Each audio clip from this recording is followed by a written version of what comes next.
Pada sami Allahu qaulal lati tujadiluka fi zawjiha wa tashtaki ila Allah wallahu yasma'u tahawurakuma. Dalam surat Al-Mujadalah kata Allah, wallahu yasma'u tahawurakuma. Allah sedang mendengar pembicaraan kalian berdua, antara Nabi Muhammad sallallahu alaihi wasallam dengan sang wanita yang sedang mengadukan suaminya. Mereka sedang berbicara, Allah sedang mendengar. Mereka bingung lagi. Kalau mendengar berarti ada objek yang dengar suara. Nah, suara itu berubah-ubah. Bagaimana berkaitan dengan sifat Allah, sementara sifat Allah syaratnya harus statis, tidak boleh mengalami perubahan. Akhirnya mereka bilang tidak ada namanya mendengar, yang ada namanya mengetahui sesuatu yang terdengar. Mereka takwil sifat mendengar kepada ilmu. Mereka takwil sifat melihat kepada ilmu. Dan ini bikin bingung. Dan ini tidak dipahami oleh masyarakat umum. Ini hanyalah dilakukan oleh orang Asy'ariyah yang terjebak dengan filsafat yang mereka sendiri sering tidak paham dengan akidah mereka. Dan kalau mereka mau kabarkan kepada masyarakat, masyarakat tambah bingung dengan akidah mereka. Akidah Islam mudah, logis, tidak sulit seperti dan tidak logis, aneh. Ya akhi, Allah bilang melihat, mendengar lain dengan ilmu. Masing-masing punya atribut tersendiri. Ilmu mewakili sifat tertentu, mendengar mewakili sifat tertentu, melihat mewakili sifat tertentu. Bagaimana kemudian mendengar dan melihat ditakwil menjadi ilmu?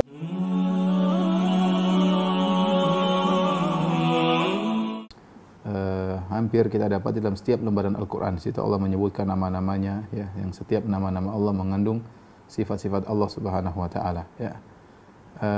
Dengan semakin seorang mengenal nama-nama Allah dan sifat-sifatnya, maka dia akan semakin bertakwa kepada Allah. Sebagaimana perkataan sebagian salaf, man kana billahi a'raf kana minhu akhwaf. Ya, barang siapa yang semakin mengenal Allah Subhanahu wa taala, maka dia akan semakin takut kepada Allah Subhanahu wa taala. Ya, wali ibadatihi atlab, dan semakin semangat beribadah kepada Allah Subhanahu wa taala.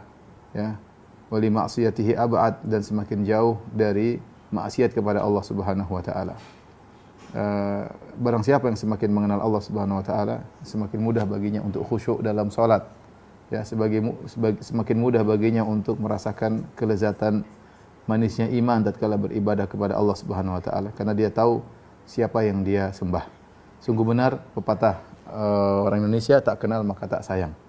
Ya, maka tentunya seorang berusaha mengenal sifat-sifat Allah Subhanahu wa taala, semakin banyak sifat yang dia pelajari, yang dia yakini, yang dia pahami, maka semakin dia mengagungkan Allah Subhanahu wa taala.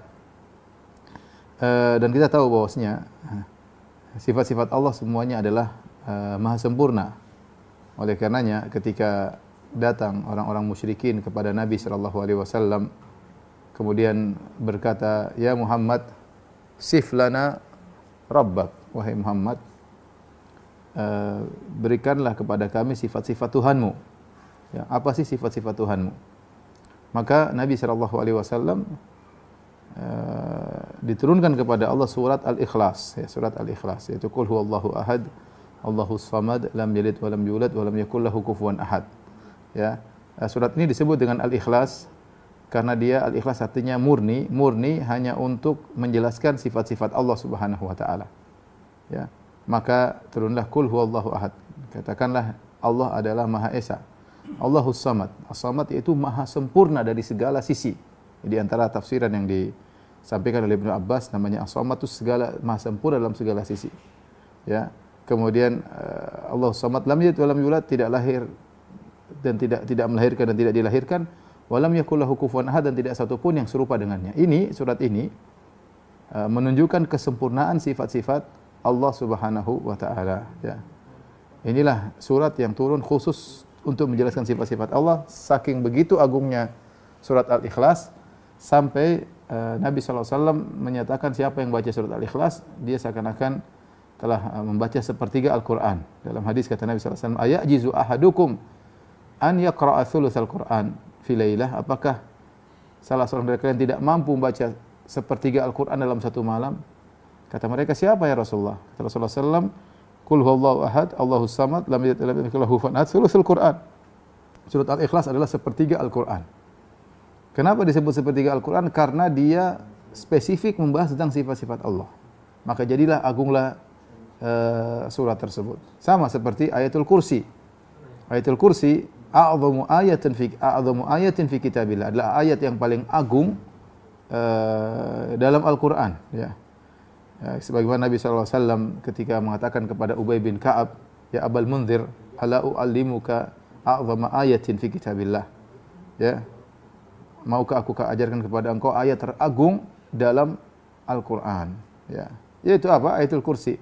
Allahu la ilaha illa huwal hayyul qayyum la ta'khudhuhu sinatun wa la nawm lahu ma fis samawati ma fil ard man dzal ladzi yashfa'u indahu illa bi idzni ya'lamu ma baina aydihim wa ma khalfahum wa la yuhituna bi syai'in min ilmihi illa bima syaa' wasi'a kursiyyuhu samawati wal ard wa la ya'uduhu hifdhuhuma wa huwal azim. Ayat ini kenapa dikatakan ayat teragung? Karena isinya semuanya tentang pengagungan terhadap Allah, baik sifat-sifatnya, ya, kemahaannya, ya. Allahu la ilaha illa huwal hayyul qayyum. Dialah Allah Subhanahu wa taala yang maha hidup dan maha qayyum, yaitu maha menegakkan yang makhluk-makhluknya, ya. La ta'khudhuhu sinatun wa la naum. Allah Subhanahu wa taala tidak pernah ngantuk dan tidak pernah tidur. Lahu ma fis samawati ma fil ard. Seluruh yang ada di langit dan bumi adalah milik Allah Subhanahu wa taala. Man dzal ladzi yashfa'u indahu illa bi idzni. Siapa yang berani kasih syafaat di sisi Allah kecuali dengan izin Allah Subhanahu wa taala. Ya'lamu ma baina aydihim wa ma khalfahum.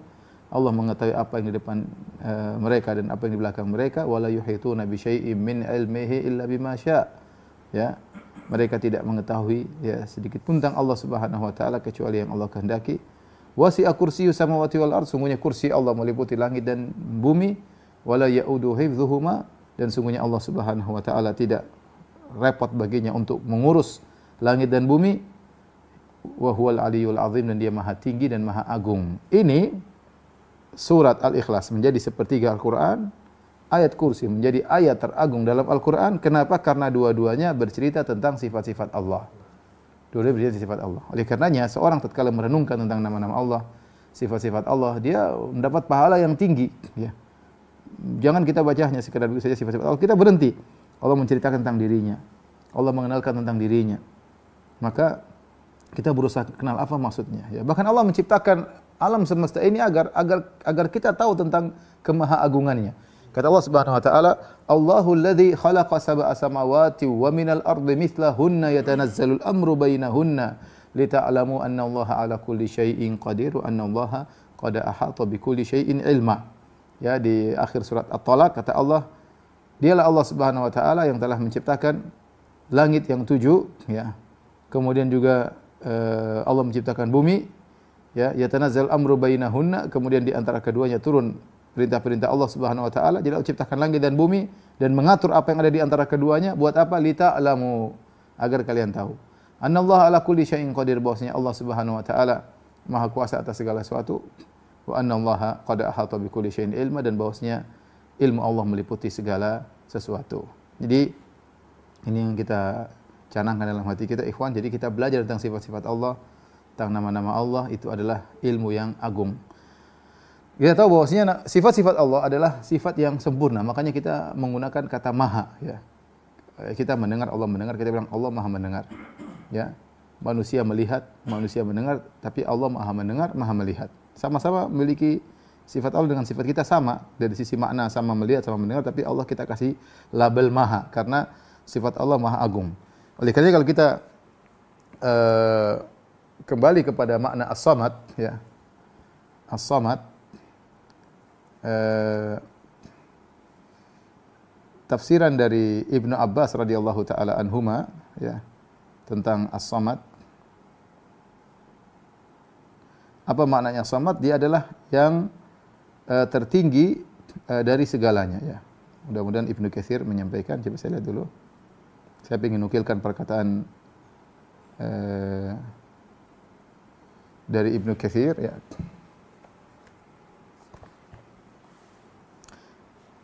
Jadi As-Samad yaitu maknanya adalah yang maha dalam segalanya. Dia adalah Dzul Azamah, ya, yang maha esa dalam keagungan, makhluk agung, tapi Allah Subhanahu wa taala adalah yang teragung. Sebentar ya, saya carikan dulu, ya.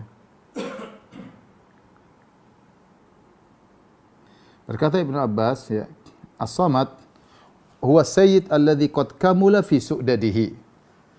As-Samad adalah pemimpin yang sempurna dalam kepemimpinannya. Kita tahu makhluk memimpin, manusia memimpin, raja memimpin, tapi As-Samad adalah yang sempurna dalam kepemimpinannya. Wasyarif alladzi qad kamula fi syarafihi. Kata Ibnu Abbas, namanya as-samad adalah yang mulia, yang telah sempurna dalam kemuliaannya. Kita tahu manusia juga banyak yang syarif. Wal azim, kata Ibnu Abbas, al azim alladzi qad kamula fi 'azamatihi. Al azim, as-samad artinya yang maha agung, yang sempurna dalam keagungannya. Kemudian al alim alladzi qad kamula fi ilmihi. As-samad adalah yang maha berilmu, yang sempurna dalam keilmuannya. Al-Hakim alladzi qad kamula fi hikmatihi. As-Samad artinya Al-Hakim, yaitu yang maha bijak, yang sempurna dalam bijak kebijakannya. Ya. Kemudian wa huwa alladzi qad kamula fi anwa'is syaraf was su'dad. As-Samad adalah yang sempurna dalam segala model kemuliaan dan ketinggian. Jadi tafsir Ibnu Abbas ini ketika menjelaskan tentang makna As-Samad, menjelaskan bahwasanya antara manusia dengan Allah Subhanahu wa taala ada sama-sama sifat yang sama, tapi Allah yang sempurnanya. Kita di ilmu, keagungan, kemuliaan manusia juga. Kita bilang manusia agung. Ketika Rasulullah SAW menulis surat kepada Heraklius, kata Nabi, ila azimir Rum Herakl. Kepada Heraklius, pembesar azim, pembesar Romawi. Ya. Manusia disifati dengan agung, Allah disifati dengan agung, tapi keagungan Allah maha sempurna. Dari sini kita tahu bahwasanya sifat-sifat Allah seluruhnya sempurna. Kita ambil contoh, misalnya maha mendengar, ya. Pendengaran kita terbatas, ya. Kita mendengar dalam frekuensi tertentu kita bisa dengar. Frekuensi lebih tinggi atau lebih rendah kita enggak dengar. Di sana ada misalnya suara-suara yang kita tidak dengar tapi didengar oleh sebagian hewan, ya. Kenapa? Kemampuan pendengaran kita terbatas. Tapi kalau sudah jauh, ya, kita juga tidak bisa dengar, ya. Karena kejauhan kita tidak bisa dengar. Suara yang sangat melengking pun dia tidak kuat untuk mendengar. Oleh karena di antara yang mematikan manusia pada hari kiamat adalah tiupan sangkakala. Tiupan sangkakala yang sangat besar membuat manusia bisa meninggal dunia. Kenapa? Pendengarannya enggak kuat. Pendengarannya enggak kuat. Kata Allah, fa idza ja'ati sakhah, tatkala datang hari yang memekakkan telinga, suara yang mengerikan menjadikan orang kemudian mati, ya. Ya, karena pendengaran sangat terbatas. Kemudian kita pun kalau ada banyak suara berbicara 10, 100, 120 orang langsung bicara sama kita enggak bisa milah-milih. Kenapa? Pendengaran kita tidak bisa terfokus. Karena 20 orang langsung ngomong, kita yakhtalit, tercampur baur. Enggak mampu kita mendengar. Ini tapi kita mendengar, ya. Kata Allah, faja'alnahu sami'an basira. Allah menyebutkan manusia dengan sifat mendengar. Kata Allah Subhanahu wa taala, hal ata 'alal insani hainun minad dahri lam yakun syai'an madhkura. Inna khalaqnal insana min nutfatin amsyajin nabtalihi faja'alnahu sami'an basira.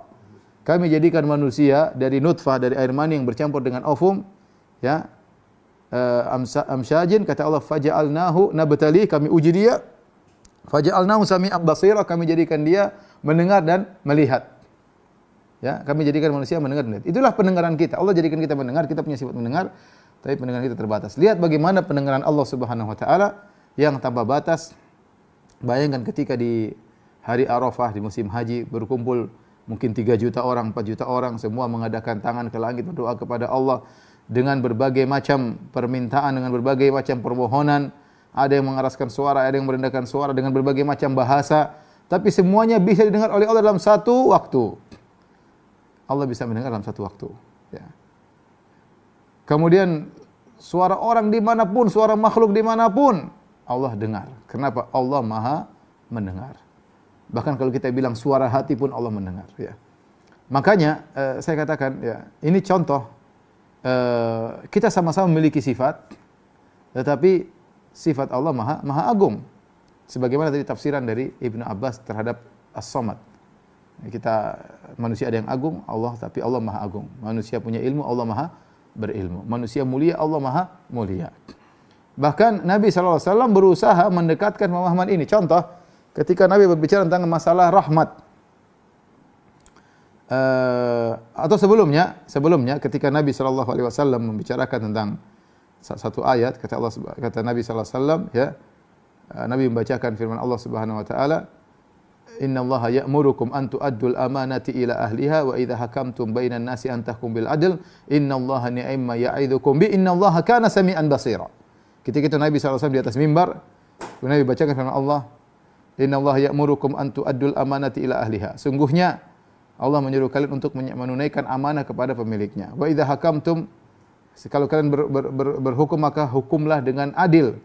Innallaha ni'ma ya'idzukum bih. Sungguhnya Allah sebaik-baik memberi peringatan kepada kalian. Innallaha kana sami'an basira. Sungguhnya Allah Maha melihat dan Allah Maha mendengar. Nabi mengisyaratkan jarinya begini. Innallaha kana sami'an basira. Nabi mengisyaratkan mendengar dan melihat. Artinya Allah benar-benar melihat, Allah benar-benar mendengar. Tetapi pendengaran Allah maha. Berbeda dengan kita yang pendengarannya terbatas, penglihatannya terbatas. Taib. Demikian juga ketika Nabi SAW menjelaskan contohnya sifat rahmat. Kita memiliki sifat kasih sayang, Allah juga memiliki sifat kasih sayang. Ya. Tetapi kasih sayang Allah dengan kita jauh berbeda. Ya, ini sudah sering saya sampaikan. Ketika suatu hari Nabi SAW melihat ada seorang ibu yang kehilangan anaknya, kemudian mencari-cari anaknya, kemudian akhirnya dia dapat anaknya setelah kehilangan anaknya, maka dia pun peluk anaknya, dia dekap anaknya, dia susuin anaknya, ya. Dan inilah bentuk kasih sayang tertinggi di alam semesta, kasih sayang seorang ibu terhadap anak. Tidak ada yang melewati kasih sayang seorang ibu terhadap anak. Terlebih lagi anaknya, dia baru kehilangan anaknya. Dia baru kehilangan anaknya, kemudian dia dapati, setelah itu maka benar-benar puncak kasih sayang. Kalau kita mau gambarkan kasih sayang terhebat di dunia, kasih sayang ibu ini. Baru kehilangan anaknya, dia cari-cari, kemudian dia dapati anaknya, dia dekap. Nabi ketika melihat suasana seperti itu, Nabi bilang kepada para sahabat, ya, atarawna anna hadhihi taridatun waladaha finnar. Kata Nabi, wahai para sahabatku, menurut kalian ibu ini akan melemparkan anaknya di api? Ibu yang sangat sayang kepada anaknya akan melemparkan anaknya ke api? Kata para sahabat, tentu ya Rasulullah, tentu tidak. Tidak mungkin. Wahia taqdiru alla antatrudaha atatrahaha. Dan dia mampu untuk tidak membuang anaknya di api, tentu dia akan tahan. Maka Nabi mengatakan, "Lallahu arhamu bi ibadihi min hadhihi bi waladiha." Allah lebih sayang kepada hamba-hambanya daripada kasih sayang seorang ibu terhadap anaknya. Ya, di sini dalil rahmat Allah agung. Manusia punya rahmat, tapi rahmat Allah agung. Ya. Kita merahmati, Allah juga merahmati, tapi rahmat Allah agung. Ya. Dan itu berlaku pada setiap sifat-sifat Allah. Contoh ketika Nabi menggambarkan tentang kegembiraan Allah. Nabi jelaskan, ketika seorang berjalan di tengah padang pasir, kemudian dia membawa ontanya beserta bekalnya di tengah padang pasir, tiba-tiba ontanya pergi, ucul, kabur dari dia bersama makanannya, bersama bekalnya. Ketika di tengah padang pasir dia tahu ontanya pergi, maka dia pun akhirnya pasrah, mau apa lagi? Tidak mungkin dia mengejar ontanya sementara di tengah padang pasir. Maka dia pun fattaja'a tahta dhilli syajarah, maka dia pun pergi ke bawah sebuah pohon. Kemudian dia pun berbaring menunggu kematian. Kematian datang secara perlahan kepadanya, kehausan, kelaparan. Dan dia sudah qad ayisa min rahilati, dan dia sudah putus asa ontanya bisa balik. Ya sudah, dia merasa akan meninggal dunia. Fa bainama huwa kadzalik, tatkala dia dalam kondisi pasrah akan mati, ya, idh huwa biha qa'imah, tiba-tiba ontanya datang. Tiba-tiba ontanya datang, fa akhadha bi khitamiha, maka dia pun pegang tali kekang onta tersebut. Saking gembiranya dia berkata, Allahumma anta abdi wa ana rabbuki. Allah, sungguh aku adalah Tuhanmu dan engkau adalah hambaku. Kata Nabi, akhta'a min syiddatil farah. Dia salah ngomong karena saking gembiranya. Sampai dia bilang, terima kasih ya Allah, engkau hambaku dan aku Tuhanmu.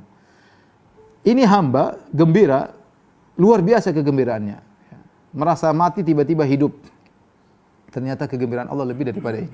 Kata Nabi, Lallahu asyaddu farahan bi taubati abdihi hina yatubu ilaihi. Sungguhnya Allah lebih bergembira dengan taubatnya seorang hamba kepada Allah daripada gembiranya orang ini. Daripada gembiranya orang ini. Ini Rasulullah menjelaskan. Gembira-gembira, kemudian sayang-sayang. Rasulullah SAW menjelaskan. Allah mendengar, Allah melihat. Ya.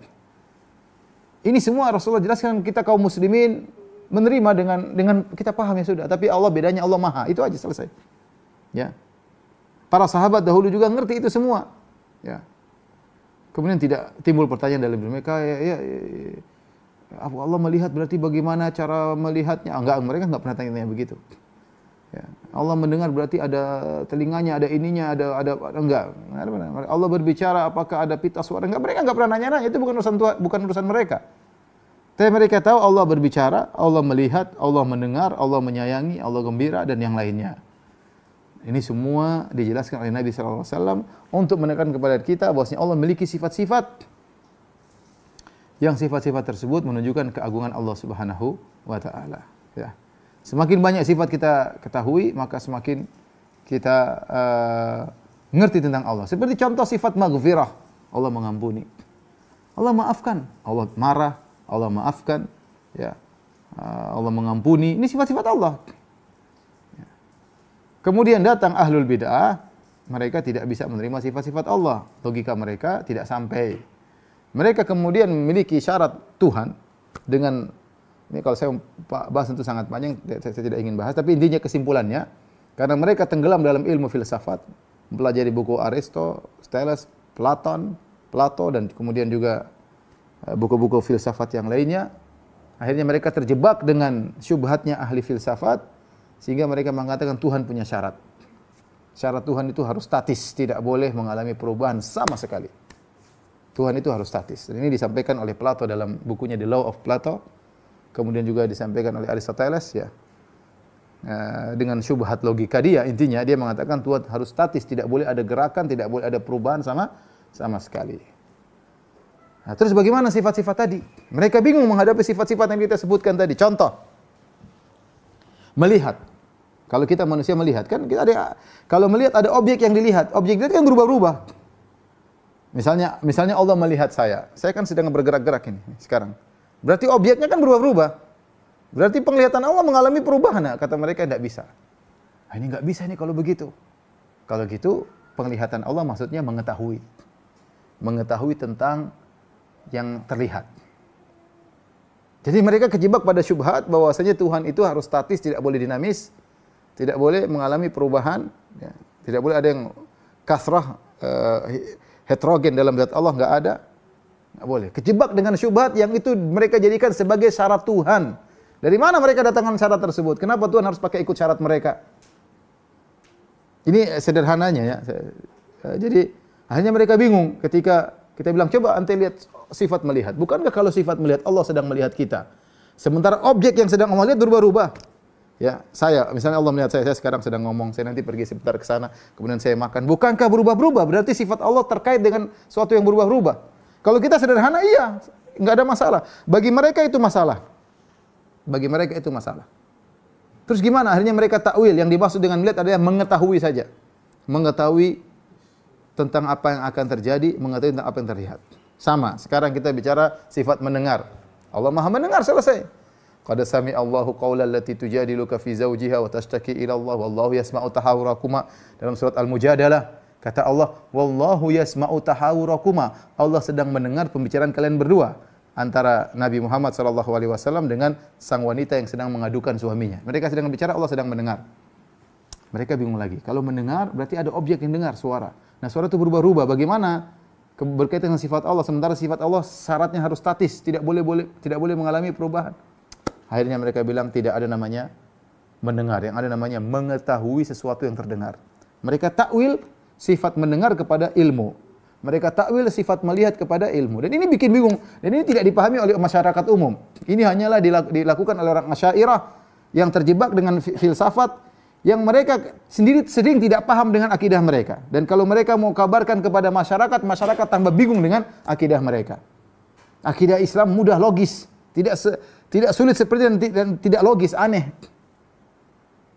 Ya akhi, Allah bilang melihat, mendengar lain dengan ilmu. Masing-masing punya atribut tersendiri. Ilmu mewakili sifat tertentu, mendengar mewakili sifat tertentu, melihat mewakili sifat tertentu. Bagaimana kemudian mendengar dan melihat ditakwil menjadi ilmu? Gara-gara otak mereka yang tidak sambung dengan mempunyai syarat bahwasanya Tuhan harus statis. Baik, bagaimana lagi dengan misalnya ya, tadi sifat mendengar, sifat melihat, sifat rahmat lagi. Oh, mereka tidak bisa terima. Bagaimana rahmat? Rahmat berarti adalah hati yang cenderung, berarti begitu. Mereka tolak lagi. Tidak ada sifat rahmat. Sifat rahmat adanya iradah, berkehendak untuk berbuat baik kepada makhluknya. Karena mereka menetapkan cuma sifat iradah, ilmu, 7 sifat. Yang lain semua sifat-sifat selain itu mereka takwilkan kepada 7 sifat tersebut, karena 7 sifat itu yang masuk logika mereka. Intinya mereka bikin Tuhan punya syarat, kemudian syarat tersebut mereka pertahankan, semua sifat yang tidak sesuai dengan syarat mereka takwilkan. Ya. Kita enggak seperti itu. Kita alhamdulillah kita tahu namanya sayang, Kita ngerti kasih sayang. Rasulullah tadi jelaskan, kalau lihat ibu ini sayang sama anaknya enggak? Allah lebih sayang kepada kalian daripada ibu kepada anaknya. Dan itu benar. Ibu sayang sama anak, tapi anaknya kadang omel-omelin, terkadang dijewer, terkadang anaknya salah minta maaf enggak dimaafin sama ibunya, dan ini terjadi. Anak minta maaf sama bapak ibunya enggak maafin, ya. Ibunya minta dibalas kebaikan. Allah seorang bikin maksiat sebesar apapun, kalau minta maaf Allah maafkan gampang. Ya, lebih rahmat daripada seorang ibu terhadap anaknya. Tapi ketika kita masuk dalam koridor akidah ahlul bid'ah, mereka tidak bisa terima Allah rahmat, sayang itu nggak bisa terima. Dan mereka sayang itu berarti begini, dengan syubhat-syubhat mereka. Demikian juga ketika dalam ayat kursi kata Allah, wa huwal aliyyul azim, Allah maha tinggi dan maha agung. Taib, gimana caranya? Tinggi beda dengan agung. Tinggi mewakili atribut tersendiri, agung mewakili atribut tersendiri. Ketika kemudian seorang mengatakan seperti mereka alul bidah, mereka mengatakan agung sama dengan tinggi sama dengan agung, ya apa bedanya tinggi dan agung? Ternyata Allah datangkan dengan dua lafal, wa huwal aliyyul azim. Allah maha tinggi dan maha agung. Berarti tinggi beda, agung beda. Tinggi dari Allah di posisi tertinggi. Nah, kemudian mereka menggunakan logika mereka, Allah tidak di atas, tidak di bawah, Allah tidak bisa ditunjuk, Allah tidak di mana-mana, Allah tidak ini, tidak anu, subhanallah. Semua hadis-hadis mereka takwil, semua ayat-ayat mereka takwil. Dan ini semua gara-gara mereka kejebak dengan syubhat falasifah yang mengatakan Allah statis, tidak boleh mengalami perubahan. Dari syubhat ini muncul syubhat-syubhat berikutnya yang tentunya lebih tidak logis lagi, ya. Kalau kita mau sebutkan, tapi kita akan sebutkan secara global syubhat-syubhat mereka. Taib. Jadi intinya kita Ahlussunnah wal Jamaah meyakini Allah memiliki sifat yang banyak. Semakin kita mengenal sifat Allah, kita semakin sayang, semakin cinta kepada Allah Subhanahu wa taala, dan kita semakin mengagungkan Allah Subhanahu wa taala, dan sifat-sifat itu masing-masing punya makna tersendiri. Ya, saya para ulama jelaskan secara detail apa bedanya maghfirah sama al-afu, memaafkan, beda. Ya, al-qawi dengan al-matin beda. Jadi saking detailnya sifat-sifat Allah para ulama bahas. Sementara mereka tidak mengikuti cuma 7. 7 itu adalah sifat al-ilmu, al-iradah, kemudian as-sama, al-basar, al-hayat, 5, kemudian sifat al-kalam, ya, berbicara, ya. Itu di antaranya, ya, tadi mendengar, melihat, ya, iradah, ya. Saya ulangi, sifatul hayat, kemudian sifat mendengar, sifat melihat, sifat berbicara, kemudian sifat ilmu, sifat kudrah, sifat iradah. Ini 7 sifat ini doang yang mereka yakini. Di luar daripada 7 sifat ini, padahal sifat Allah kan banyak banget. Banyak banget, ya. Mereka yang di luar daripada ini mereka takwil kepada ini semua, dibalikkan. Seperti yang hal-hal yang tidak mereka pahami, mereka takwilkan kembali kepada sifat ilmu dan sifat iradah misalnya, ya. Baik. Apa syubhat-syubhat mereka secara sederhana? Contoh di antara syubhat mereka, ikhwan dan akhwat yang dirahmati oleh Allah Subhanahu wa taala, seperti misalnya tadi kata mereka Allah harus statis. Kalau Allah tidak statis, mengalami sesuatu yang baru dalam zat Allah, berarti Allah makhluk. Berarti Allah makhluk. Saya ulangi, mereka punya syubhat. Allah itu harus statis, tidak boleh dinamis. Ya. Tidak boleh ada sesuatu yang baru dalam Allah. Kalau sesuatu yang baru dalam Allah berarti Allah makhluk. Jawabannya, justru ketika kita mengatakan sesuatu statis, itu justru menghilangkan maha kekuasaan. Sementara Allah mengatakan fa'alu lima yurid, Allah melakukan apa yang Allah kehendaki. Kita Ahlussunnah meyakini sifat-sifat Allah semuanya azali sudah ada. Allah Maha mendengar sejak azali, Allah Maha melihat sejak azali, Allah punya ilmu sejak azali. Beda dengan manusia, kita ketika lahir kita belum bisa melihat, masih tutup, belum bisa mendengar, belum bisa ngomong. Nanti setelah 3 tahun baru kita mulai ngomong. Berarti sifat ngomong kita datang belakangan. Zatnya kita sudah ada ketika lahir, tapi melihatnya 2 minggu berikutnya baru mata kita bisa melihat. Mendengarnya entah berapa hari berikutnya baru kita bisa mendengar. Bicaranya belakangan, nanti 2 tahun 3 tahun ada yang terlambat ngomong. Ya, jadi adapun Allah ketika zaman azali semua sudah lengkap. Allah sudah sempurna, sudah zatnya berserta dengan sifat-sifatnya. Sejak Allah ada, Allah sudah bisa bicara. Sejak Allah ada, Allah sudah bisa melihat. Sejak Allah ada, Allah sudah mampu semuanya. Berarti Allah tidak mengalami perubahan. Adapun kapan Allah mendengar, kapan Allah bicara, itu tidak ada masalah bagi kita. Justru itulah kesempurnaan Tuhan. Apa yang disebut dengan seorang pandai bicara? Pandai bicara itu dia kapan mau bicara terserah dia, bicara dengan siapa terserah dia. Kita bilang Allah Maha berbicara. Allah Maha berbicara, sifat Allah berbicara sudah azali bersama zatnya, tapi kapan Allah bicara, dengan siapa, dengan bahasa apa, terserah Allah. Ini tidak masuk dalam benak mereka. Kata mereka kalau Allah bicara, berarti ada yang baru, ada huruf, ada bahasa baru. Wah, kalau gitu nggak bisa. Nah, terus Al-Quran bagaimana? Kata orang Asy'ariyah, Al-Quran ini bukan pembicaraan Allah. Allah itu sejak zaman azali sudah namanya kalamun nafsi. Suatu yang pembicaraan sudah tidak pernah berubah, statis. Statis nih. Dalam zat Allah ada suatu pembicaraan yang statis, makna statis. Nanti dipahami oleh malaikat Jibril, kemudian diterjemahkan dengan bahasa Jibril atau bahasa Muhammad jadi Al-Quran. Jadi Al-Quran ini kata mereka bukan bahasa Allah. Kenapa? Karena Al-Quran ini kan dinamis ya. Contohnya saya baca. Wa yaj'aluna lillahil banati subhana. Ini kan berubah. Wa diluan, kemudian yaj'aluna al-banati. Kata al-banat muncul belakangan setelah wa yaj'alun. Mereka enggak bisa, ini enggak bisa. Enggak bisa Allah ngomong begini, mustahil kata mereka. Kenapa? Karena terkena syubhatnya Aristoteles sama Plato bahwasanya Allah harus statis. Sementara kalau Allah bicara wa yaj'aluna lillahil banati subhana wa lahum ma yashtahun wa idza busyira ahadun bil untha dhalla. Enggak bisa kata mereka. Terus ini siapa? Oh, ini Muhammad punya bicara. Ya akhi, sebenarnya orang awam enggak ada yang ngerti syubhat apa akidah mereka. Kita orang Islam mudah sekali. Ini firman Allah selesai. Orang sampai cium, ini firman Allah. Kenapa? Karena ini apa? Firman Allah. Maha suci, ini maha suci Allah. Firman Allah. Nanti terjemah berbeda. Sari tilawah berbeda. Tapi kalau ini semua orang tahu firman Allah. Kalau mereka enggak bisa, enggak boleh. Ente bilang ini firman Allah, ente kafir, kata mereka. Enggak boleh. Enggak boleh mengaji ini firman Allah. Enggak boleh bicara mengatakan Allah punya sampai subhanallah saya dapat fatwa dari sebagian mereka di Indonesia, majelis ulama dari kota tertentu. Kemudian dilarang ngaji sama Wahabi atau sholat di belakang Wahabi. Saya dapat kira-kira itu mungkin 5 tahun lalu ya dapat selebaran tersebut. Kenapa? Karena mereka mengatakan Allah di atas. Yang kedua karena mereka mengatakan Allah berbicara dengan suara. Subhanallah. Gara-gara kita meyakini Allah berbicara dengan suara yang didengar oleh Nabi Musa, Allah dialog sama Nabi Musa, Allah dialog sama Nabi Muhammad. Justru mereka menganggap kita kafir gara-gara meyakini tersebut. Kata mereka, enggak, Allah enggak ada bicara pakai suara.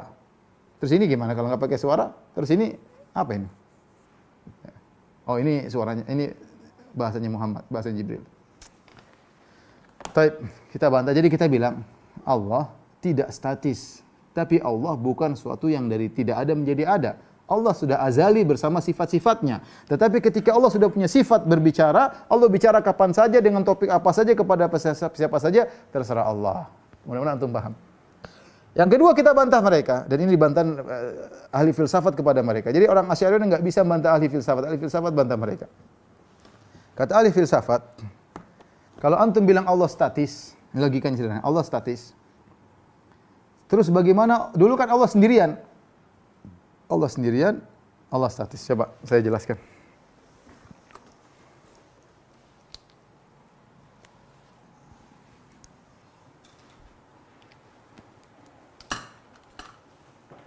Allah statis. Baik. Dulu Allah sendirian. Dulu Allah sendirian. Sendirian tanpa makhluk. Maka orang-orang Asy'ariyah dibantah oleh orang-orang falasifah. Mereka berkata, wahai orang-orang Asy'ariyah, ente bilang Allah selalu statis. Jelaskan kepada kami bagaimana proses penciptaan makhluk. Jelaskan bagaimana proses penciptaan makhluk.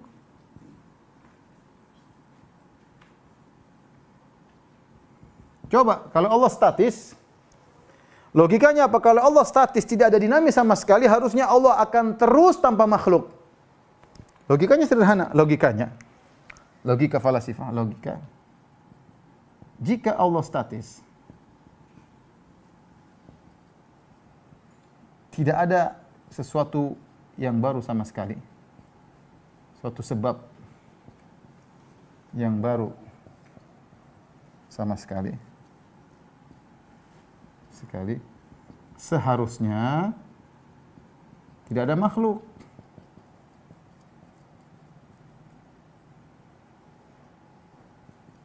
Seharusnya tidak ada makhluk, dan ini jelas sederhana, ya. Kalau Allah statis, Allah harusnya tidak ada makhluk. Kalau statis ya sudah, tidak tanpa makhluk. Berarti bagaimana dia bisa menciptakan makhluk? Kalau kita Ahlussunnah gampang. Allah dulu sempurna. Ketika Allah ingin menciptakan, ya Allah punya kehendak baru. Idza arada syai'an an yaqula lahu kun fayakun. Dalam Al-Qur'an ada, jika Allah menghendaki sesuatu, Allah tinggal bilang kun fayakun. Jadi jika Allah berkehendak, berarti ada sesuatu, Allah berkehendak baru. Sifat kehendak Allah azali, tapi Allah berkehendak ini, berkehendak anu, itu baru. Enggak ada masalah. Masalahnya di mana? Kenapa ente harus menyaratkan Tuhan tidak boleh ada suatu kehendak baru, harusnya kehendaknya semuanya sudah azali. Inilah mereka terjebak dengan satu pemikiran yang mereka anggap suatu absolut. Tidak boleh diotak-atik, padahal ini tidak absolut. Gara-gara suatu keyakinan yang mereka ikuti dari Aristoteles sama Plato, akhirnya mereka mentakwil seluruh atau kebanyakan ayat-ayat sifat mereka takwil semuanya. Tapi dibantah oleh falasifah. Nah, kalau kamu bilang, wahai Asy'ariyah, Allah statis, terus gimana Allah ciptakan? Tanpa suatu yang baru, harusnya tetap saja. Ya, ini maksud saya bantahan sederhana, mudah untuk membantah mereka, ya. Baik. Kita lanjutkan, misalnya syubhat mereka yang berikutnya, ya, yang sering mereka katakan, ya. Jadi mereka mengatakan kalau kita tetapkan sifat wajah, misalnya kita Ahlussunnah Allah punya wajah, ya. Dalam Al-Quran banyak. Ibtigha'a wajhi, mengharap wajah Allah Subhanahu wa taala. Kemudian kenikmatan terindah di surga adalah melihat wajah Allah Subhanahu wa taala. Dan banyak, ya. Tentang wajah, sifat wajah banyak, ya. Kata mereka Allah tidak punya wajah. Terus wajah maksudnya apa? Wajah maksudnya zat. Kenapa kalau Allah punya wajah? Kalau kita bilang Allah punya wajah, berarti kita mentasbih Allah dengan makhluk. Saya bilang jawabannya mudah, tidak sesuatu yang sama lafalnya berarti hakikatnya sama. Ya, kita bilang bukankah Allah punya zat? Kita punya zat. Atau antum bilang Allah enggak punya zat? Kalau Allah enggak punya zat berarti Allah enggak ada. Allah punya zat, kita punya zat. Apakah zat Allah sama dengan zat kita? Jawabnya berbeda. Kalau begitu, kalau zat Allah beda dengan zat kita, sama wajah Allah beda dengan wajah kita, selesai urusan. Kenapa kamu harus bayangkan kalau punya wajah berarti seperti wajah kamu? Terus kamu tolak. Yang bilang wajah Allah seperti wajah kamu siapa? Zat Allah beda dengan zat kamu, maka wajah Allah beda dengan wajah kamu. Ini bantahan pertama. Bantahan kedua, kalau kamu mengartikan wajah berarti adalah zat, itu adalah kata orang majas, menyebutkan sesuatu sebagian mewakili seluruhnya. Seperti kita mengatakan, saya belum lihat batang hidungnya. Batang hidung maksudnya saya belum lihat dia seluruhnya. Diungkapkan dengan batang hidung sebagai perwakilan dari seluruh tubuh. Ya, tapi diungkap batang hidung. Yang dimaksud batang hidung adalah zat seluruhnya. Kita bilang, kalau kamu anggap wajah Allah seperti tadi, batang hidung mewakili zat, wajah itu maksudnya mewakili zat, kita bilang, oke, kita setuju, enggak apa-apa. Allah sebutkan wajah maksudnya zat. Tetapi tidak mungkin majas itu terjadi kecuali kepada zat yang benar-benar punya wajah. Tidak boleh kita menjadikan wajah sebagai perwakilan dari zat, kecuali zat itu benar-benar punya wajah. Baru kita bisa katakan wajah maksudnya zat. Kalau zat tersebut tidak punya wajah, maka tidak bisa kita jadikan wajah sebagai perwakilan dari zat. Contoh, saya tidak mungkin bilang batang hidung kecuali kepada manusia, karena manusia itu punya batang hidung. Saya bilang, saya belum lihat batang hidungnya, maksudnya dia belum muncul seluruhnya. Tapi kalau saya bilang batang hidung kepada meja, nggak cocok. Saya belum lihat batang hidung meja. Nggak bisa kita bilang batang hidung kepada meja, karena meja nggak punya batang hidung. Sehingga kita tidak bisa mengungkapkan batang hidung meja sebagai perwakilan zat meja. Kenapa? Karena meja tidak punya batang hidung. Ketika saya bilang wajah perwakilan daripada zat Allah, berarti Allah punya zat. Sama seperti gambaran ini di manusia. Kita terkadang menggunakan tangan sebagai majas. Ya, kita bilang orang itu ringan tangan. Maksudnya mudah membantu. Tapi tidaklah kita mengatakan dia ringan tangan sebagai mudah membantu dirinya, karena memang dia punya tangan, sehingga istilah tangan itu menjadi istilah untuk mengungkapkan mudah membantu. Seandainya dia tidak punya tangan, maka tidak mungkin kita pakai istilah tersebut. Ya. Tidak mungkin kita pakai istilah tersebut. Ya.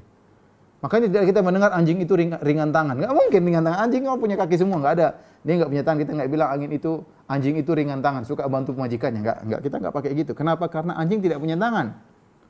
Justru saya bilang kalau kita mengikuti perasaan kalian yang mengatakan maksudnya adalah wajah adalah ibarat daripada zat, tangan ibarat dari kedermawanan, maka kita bilang kalau kita pun setuju dengan takwil-takwil tersebut, maka kita katakan ini semakin menunjukkan bahwasanya Allah punya wajah dan Allah punya tangan.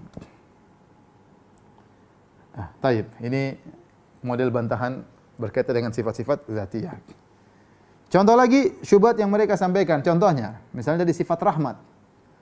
Allah murka. Misalnya kita dalam Al-Sunnah Allah murka. Inna rabbi qad ghadibal yawma ghadaban lam yaghdab mithlahu qablahu wala ba'dahu. Ketika orang datang kepada Nabi Adam, wahai Adam, berikanlah syafaat kepada kami agar Allah datang mulai persidangan. Kata Adam, bagaimana saya mau memberi syafaat? Inna rabbi qad ghadibal yawma, sungguhnya Rabbku telah murka pada hari ini. Ghadaban, dengan suatu kemurkaan. Lam yaghdab mithlahu qablahu wala ba'dahu. Allah tidak pernah murka seperti ini sebelumnya dan Allah tidak pernah murka setelahnya seperti ini. Jadi ini murka yang baru.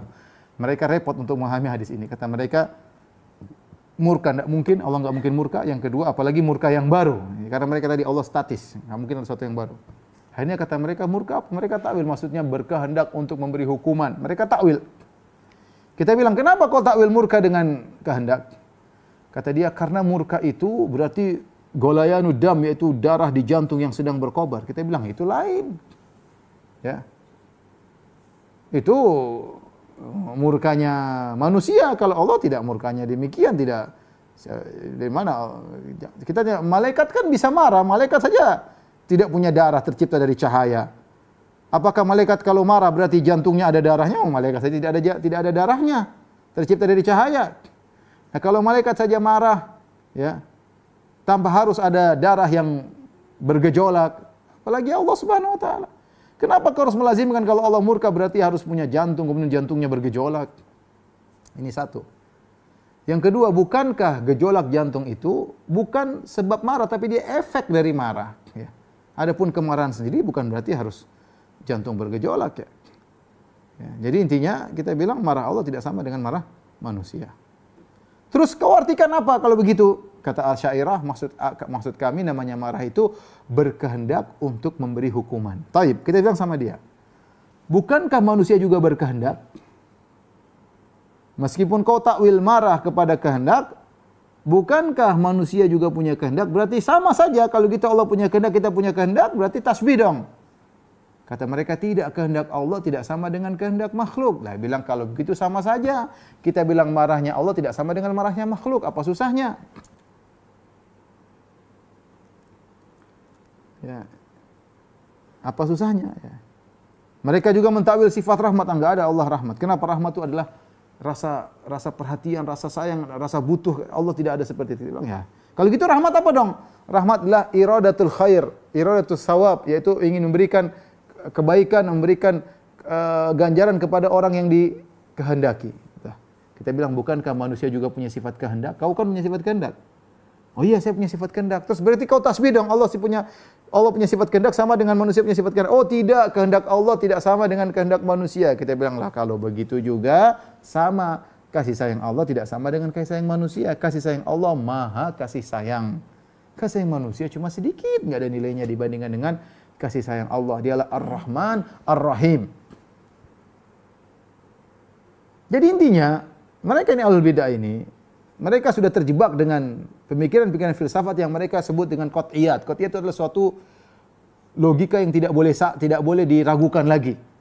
Ya, namanya qat'iyat, atau mereka bilang ini perkara-perkara absolut. Sehingga semua ayat-ayat dan hadis tatkala dianggap bertentangan dengan absolut yang mereka anggap absolut harus ditakwil. Sehingga Razi punya qanun namanya Qanunul Kulli Taqdimul Akal ala Naql. Razi punya buku, dia tulis tentang qanun yang suatu undang-undang komprehensif. Kata dia, jika akal bertentangan dengan dalil, maka didahulukan akal daripada dalil. Ini semua karena dia menganggap apa yang telah ditetapkan oleh falasifah ahli filsafat itu suatu qat'iyat yang tidak bisa diselisihi. Ya, sehingga hadis-hadis, ayat-ayat dia takwil. Semuanya adalah logika-logikaan, ya, logika-logikaan. Taib, kita bicara misalnya sifat ulu. Tadi kita sudah bicara tentang sifat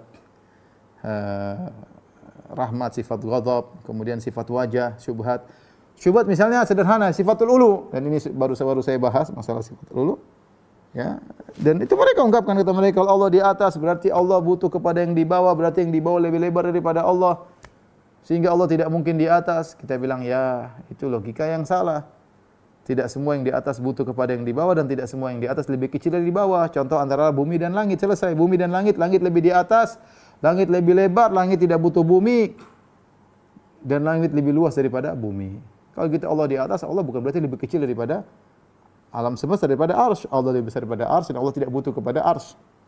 Makanya Razi mengatakan, kalau Allah di atas arsy, kalau arsy jatuh, Allah ikut jatuh dong. Ya, kita bilang enggak seperti itu. Justru langit dan alam semesta ini Allah yang jaga. Innallaha yumsiku samawati wal ard an tazula. Allah memegang langit dan bumi agar tidak bergeser, agar tidak jatuh, ya. Ya, jadi ini adalah perang apa? Logika-logikaan. Ketika mereka sudah menolak sifat-sifat Allah, tapi di antara rahmat Allah Subhanahu wa taala, meskipun mereka tenggelam dengan logika, tapi fitrah mereka tetap masih jalan, ya. Makanya ketika mereka berbicara tentang Allah, mereka selalu tunjuk ke atas. Ya, Allah mereka tunjuk ke atas. Ada lagi dan cara syubhat yang lucu yang mereka katakan, syubhat yang lucu. Baru-baru ada yang mengatakan, kenapa kita berdoa tangan ke atas? Kata dia, karena kiblat doa adalah di atas. Kiblat doa adalah di atas. Ini adalah kekonyolan. Meskipun disampaikan oleh sebagian ulama, tapi ulama terkena syubhat. Ya. Kalau kita kembali kepada para salaf, tidak ada seorang pun yang mengatakan kiblat doa adalah langit. Semua kiblat doa ya kiblat salat sama ke Ka'bah. Kiblat doa sama kiblat salat sama-sama ke Ka'bah. Makanya kalau kita berdoa kan kita ayo menghadap kiblat berdoa. Karena kita tahu kiblat doa pun ke Ka'bah. Ini pertama.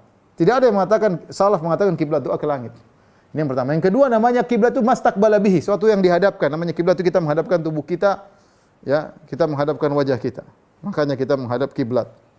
Nah, kalau kita menjadikan langit sebagai kiblat, berdoa harusnya kita begini tidur, menghadap ya Allah gitu. Semua wajah kita ke langit, badan kita ke langit, makanya kita menjadikan langit sebagai kiblat. Tapi kenyataannya ya begini. Ini bantahan kedua. Bantahan ketiga, namanya kiblat itu bisa berubah. Bukankah dahulu Nabi menghadap Baitul Maqdis ketika sholat, kemudian dirubah ke Ka'bah? Kiblat bisa berubah. Sementara kita berdoa langit di atas, Allah di atas tidak pernah berubah. Selalu. Ya. Yang keempat, ketika seorang berdoa menghadap kiblat di Ka'bah, dia tidak sedang mencari Allah di situ, hatinya tetap Allah di atas. Dia tidak sedang mencari Allah di situ, tapi dia hatinya Allah di atas. Jadi kiblat Ka'bah itu kita hanya sekedar untuk bisa fokus, semua orang bersatu sholat ke arah situ. Tapi hati kita tidak meyakini, tidak ada seorang muslim mengatakan Tuhan di Ka'bah situ, enggak. Ya. Beda ketika seorang, ya, karena ketika berdoa hatinya mencari Allah Subhanahu wa taala. Kata mereka lagi, Ustaz, bukankah ketika kita sujud Allah tidak di situ? Ya, memang karena kita sedang sujud, bukan kita yakini Allah di tanah. Bukankah para penyembah matahari mereka sujud kepada matahari? Apakah mereka meyakini matahari di jidat mereka? Tidak. Matahari di langit tapi mereka sujud sebagai bentuk pengagungan. Tapi hatinya kemana? Ke matahari, para penyembah matahari. Sama dengan kita, ketika kita sujud, kita mengatakan Subhana rabbiyal a'la, maha suci Allah yang maha tinggi. Kepala kita di jidat kita di tanah, tapi hati kita Allah di atas, ya. Intinya ikhwan, saya katakan bahwasanya lebih selamat kita mengikuti dalil, lebih selamat kita mengikuti manhajus salaf. Alhamdulillah, akidah yang kita perjuangkan adalah akidah para salafus saleh. Makanya mereka tidak berani mengatakan ini akidah salaf. Kalau kita berani, kita bilang ini akidah salaf.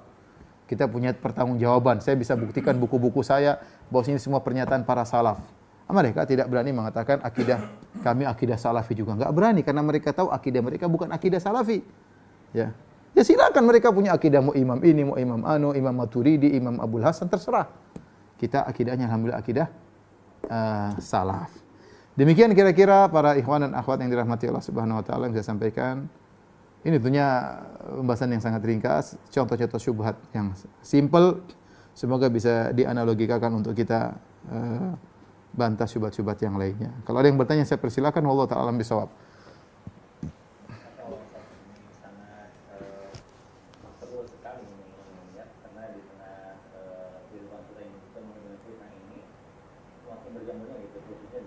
Besar. Apa namanya, kayak lintas agama dan sebagainya. Ini alhamdulillah sudah ada yang bertanya melalui private chat. Pertanyaannya seperti ini, Ustaz, sejauh mana kita boleh mentakwilkan nama atau sifat Allah atau ayat terkait kedudukan Allah, atau tidak boleh sama sekali? Demikian pertanyaannya saya. Takwil, apa makna takwil? Takwil adalah mengartikan sesuatu tidak pada zahirnya. Itu namanya takwil. Ya. Karena kalau kita tafsirkan secara zahirnya ternyata tidak logis, itu baru mungkin kita boleh mentakwil, ya. Contoh kata para ulama seperti Allah berfirman, ya ayyuhalladzina amanu idza qumtum ila shalat. Secara bahasa artinya wahai orang beriman, jika kalian telah berdiri untuk salat, maka berwudulah. Ya, padahal namanya wudu sebelum salat. Idza qumtum, jika kalian telah berdiri untuk salat maka berwudulah. Sehingga mereka mengatakan idza qumtum ila salat maksudnya jika kalian mau salat. Kalimat dari telah berdiri ditakwilkan menjadi mau untuk berdiri, itu namanya takwil menurut sebagian ulama. Sebagian ulama mengatakan ini metode saja. Tapi intinya ini contoh, kalau kita memaknakan zahirnya maka tidak pas, maka kita butuh takwil. Dan itu ada dalam fikih, dalam masalah fikih ada. Jadi pertama, dan itu tidak dilakukan takwil kecuali memang mendesak. Karena tidak bisa diterima secara zahirnya, ya. Contoh misalnya saya mengatakan saya melihat singa sedang main kelereng misalnya. Ya, enggak mungkin singa main kelereng, ternyata maksud saya orang pemberani. Singa tersebut maksudnya seorang pemberani. Kalau saya artikan dengan zahirnya singa maka tidak pas, maka itu disebut dengan takwil, yaitu berpindah dari makna zahir kepada makna yang tidak zahir. Itu diperbolehkan jika syaratnya ada sesuatu yang tidak logis, yang tidak mungkin kita tafsirkan secara zahirnya. Nah, ini ingin diterapkan oleh orang-orang para ahli takwil, ya. Karena mereka tidak logis. Sehingga mereka mengatakan rahmat harus ditakwil, Allah wajah harus ditakwil. Karena otak mereka menganggap ini tidak bisa diterima zahirnya. Adapun kita bisa, enggak ada masalah. Ya, adapun kita bisa, maka menurut kita enggak perlu takwil. Takwil itu kalau tidak bisa kita tafsirkan secara zahirnya baru kita takwil. Selama masih bisa kita tafsirkan secara zahirnya, ya kita bilang Allah punya wajah. Bagaimananya Allah alam, jangan kau bayangkan seperti wajahmu. Selesai, enggak perlu kita takwil wajah maksudnya ini enggak. Kenapa? Emang kalau Allah punya wajah terlarang, sebutkan secara terlarang zahirnya apa? Secara akal, secara syariat, kenapa Allah kalau punya wajah tidak boleh secara dalil maupun secara akal? Enggak, mereka enggak bisa jawab. Kalau mereka bilang secara dalil tidak boleh, mana dalil? Kenapa tidak boleh? Kalau bilang secara akal tidak, kenapa? Akal Tuhan tidak punya wajah, kenapa? Apa masalahnya kalau Tuhan punya wajah? Kalau pencipta ini punya wajah, emang secara akal tidak boleh? Ya sudah, kalau secara akal itu tidak terlarang, ya sudah, zahirnya saja. Sebagian di akidah para salaf. Ya. Jadi kita tidak boleh mentakwil kecuali kalau memang zahirnya tidak bisa diterima secara zahir. Saya tidak tahu ada ulama yang mentakwil. Adapun ulama yang menafsirkan dengan kelaziman ada. Ya, contoh, Ibnu Jarir At-Tabari ketika berbicara tentang sifat tangan, yaitu firman Allah Subhanahu wa taala, ma mana'aka an tasjuda lima khalaqtu biyadayya. Wahai iblis, kata Allah Subhanahu wa taala, apa yang menghalangi engkau untuk sujud kepada Adam yang aku ciptakan dengan kedua tanganku? Kemudian Ibnu Jarir dalam tafsirnya menjelaskan, sebagian menafsirkan dengan nikmat, sebagian menafsirkan dengan kekuatan. Tangan maksudnya nikmat, tangan maksudnya kekuatan, maka itu semua tafsir yang keliru. Kenapa? Karena kalau tangan ditafsirkan dengan nikmat, maka iblis juga diciptakan dengan nikmat Allah. Ditafsirkan dengan kekuatan, iblis juga diciptakan dengan kekuatan Allah. Padahal Adam spesial. Ya, kalau diartikan ya, Adam aku ciptakan dengan dua tanganku, berarti Adam aku ciptakan dengan kedua nikmatku, maka iblis akan bantah, ya Allah, sama, kau ciptakan aku juga dengan nikmat. Kalau tangan diartikan kekuatan, iblis juga akan bantah, ya Allah, sama, kau ciptakan dengan kekuatan, ngapain aku sujud pada Adam? Oleh karenanya Ibnu Jarir At-Tabari mengatakan bahwasanya tangan sini adalah tangan yang hakiki, bukan maknanya kuat, bukan maknanya nikmat. Tetapi dalam sebagian ayat Ibnu Jarir ketika menafsirkan firman Allah, bal yadahu mabsutatani yunfiqu kaifa yasha. Akan tapi kedua tangan Allah terbentang berinfak ya bagaimana Allah kehendaki. Kata dia tangan Allah terbentang maksudnya tangan Allah yang dermawan. Dia tafsirkan tangan Allah dengan dermawan bukan berarti dia menolak sifat tangan, tidak. Tapi dia menafsirkan dengan kelaziman. Bahasanya di kelaziman dari tangan Allah yang terbentang maksudnya Allah adalah Maha Dermawan. Nah, ini diambil oleh sebagian ahlul bidah. Lihat Ibnu Jarir At-Tabari mentakwil sifat tangan, padahal tidak. Dia sedang menafsirkan dengan kelaziman. Kelaziman dari tangan Allah terbentang adalah Allah Maha Dermawan. Kenapa? Karena dalam ayat yang lain Ibnu Jarir jelas-jelas menegaskan Allah punya sifat tangan. Dan sebagian salaf terkadang seperti contoh, Allah mengatakan tajri bi ayunina jazaan liman kana kufir. Ketika Allah menjelaskan tentang apa namanya kapal Nabi Nuh. Kata Allah kapal Nabi Nuh berjalan dengan penglihatan kami, bi ayun dengan mata kami.